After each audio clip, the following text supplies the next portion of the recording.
So before we are going to install the controller box for the Poor Mans Prusa, there's still one thing that I need to do. I need to install a bracket in order to give the frame more rigidity. On the other side we have the power supply unit, and the power supply unit already makes sure that on the right hand side it's more rigid than on the left side. So I was thinking, why not using a piece of the frame and use Tinkercad in order to make this? It's going to give the frame more rigidity and you know, it's looking nice. So let's install it right on the back side here, and let's continue with the Poor Mans Prusa build.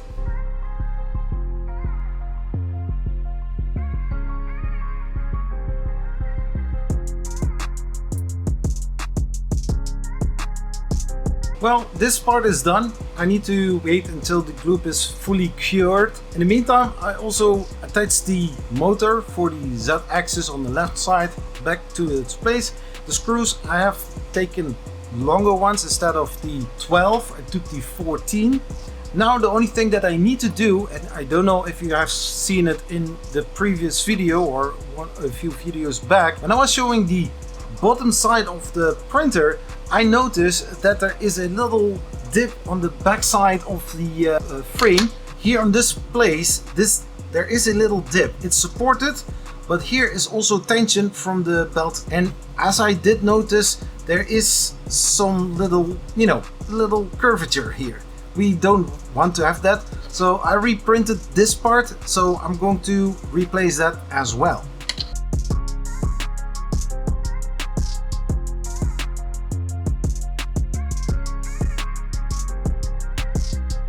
So the frame is completely done now. It's looking way better, and let's continue with installing the controller box and have the fun parts begin, the electronics.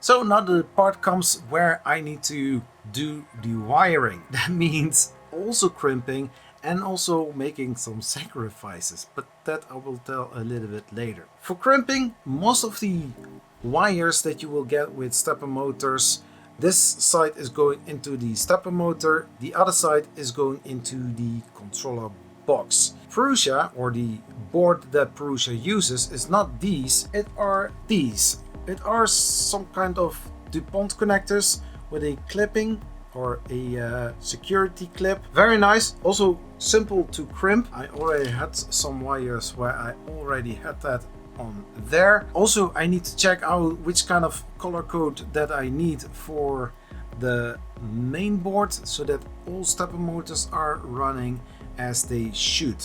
Because if some of these wires are twisted or wrong, you will get a buzzing motor sound or not working at all stepper motor. That you want to avoid. For the power supply unit to the controller board, I was looking for the right wires. You need to have a gauge 14 in order to wire it up. I did know that I have some wire laying around with gauge 12, which is a little bit thicker and I think for the need way better, but I couldn't find it. So I was looking and I found these wires. These are way too thin. These are gauge 22 or 24 even, way too thin. I also thought about it to use some speaker wires. Somebody suggested not to do that. He said that it was dangerous. You know who I'm talking to. These look a little bit thicker. Better safe than sorry, because in the end we don't want to have a fire. I was looking to my drawers of power cables, and I found some cables that I wasn't using. So I thought, like, if here is going to 20 volts through, why not 24 volts, right? I think that this might work as well. So let's start crimping all the connectors and let's connect all the wires for the Poor Mans Prusa. Let's go.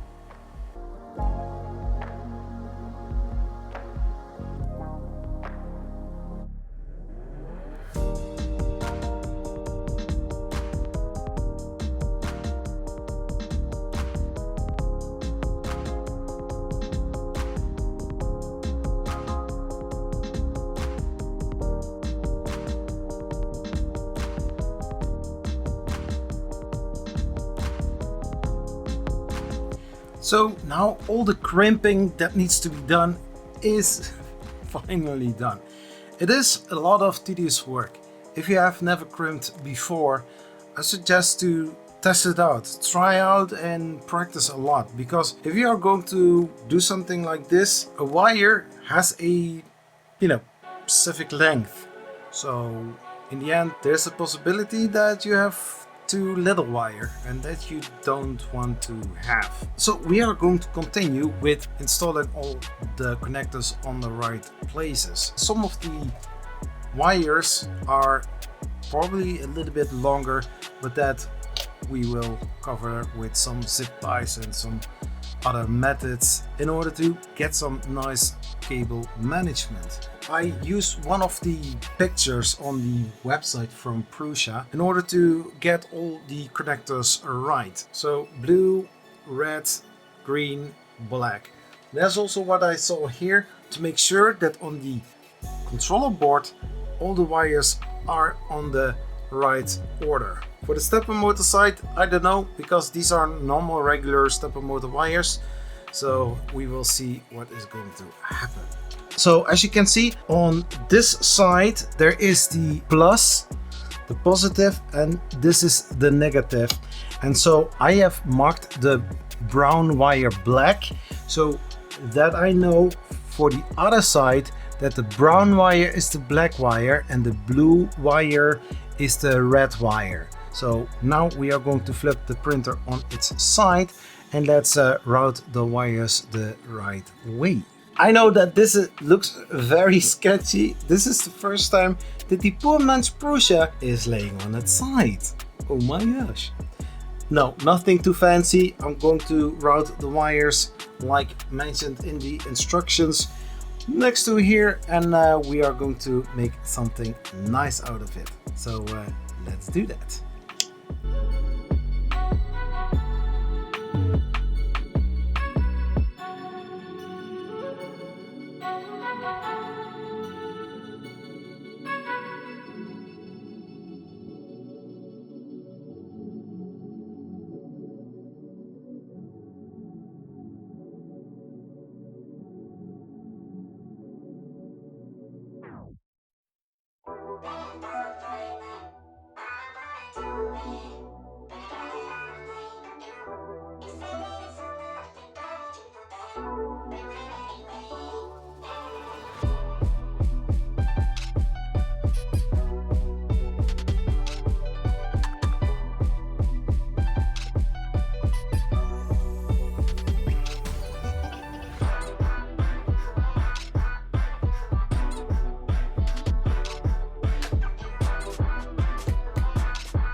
Yes, almost everything is done.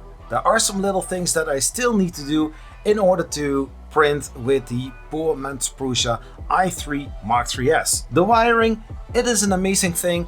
It's something that is very intensive, but it's also fun. There are some little things that I want to change, want to, modify. But further, as you could see, the printer is turning on. We got the loading screen, we got the info screen, so everything is working as it's supposed to. I also need to do some stepper motor wires switching, because I did notice when trying to do the movement, I did see that not all stepper motors were running as it's supposed to. Anyways, no problem. I'm going to tackle that outside of the video. Maybe I'm making some shots with my phone, and you will see them also during the last video in the Poor Mans Prusa i3 MK3S build. I think also Joseph Prusa, maybe, I don't know if anybody from Prusa did see one of these videos. Maybe they were just secretly watching this video, I don't know. But hey, I want to also compare this 3D printer next to an original i3 MK3S. But those machines are, they are not available anymore, only the assembled ones, and those are like €1,000. I don't know why, but okay. Anyways, Joseph Prusa, I don't know if you are watching this video. Hey, what do you think about the Poor Mans Prusa i3 MK3S build? I'm wondering.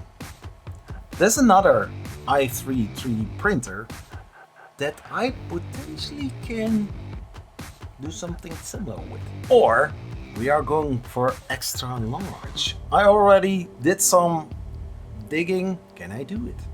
Is it possible to make a Poor Mans Prusa build of another recently added printer? Anyways, Prusa Slicer is a very cool slicer. It's one of my most used slicing software. And I do have a Creality K1. But how to add this 3D printer to Prusa Slicer? Well, check out this video right over here where I'll show you all the basic steps that I took in order to get the Creality K1 to Prusa Slicer. Right here.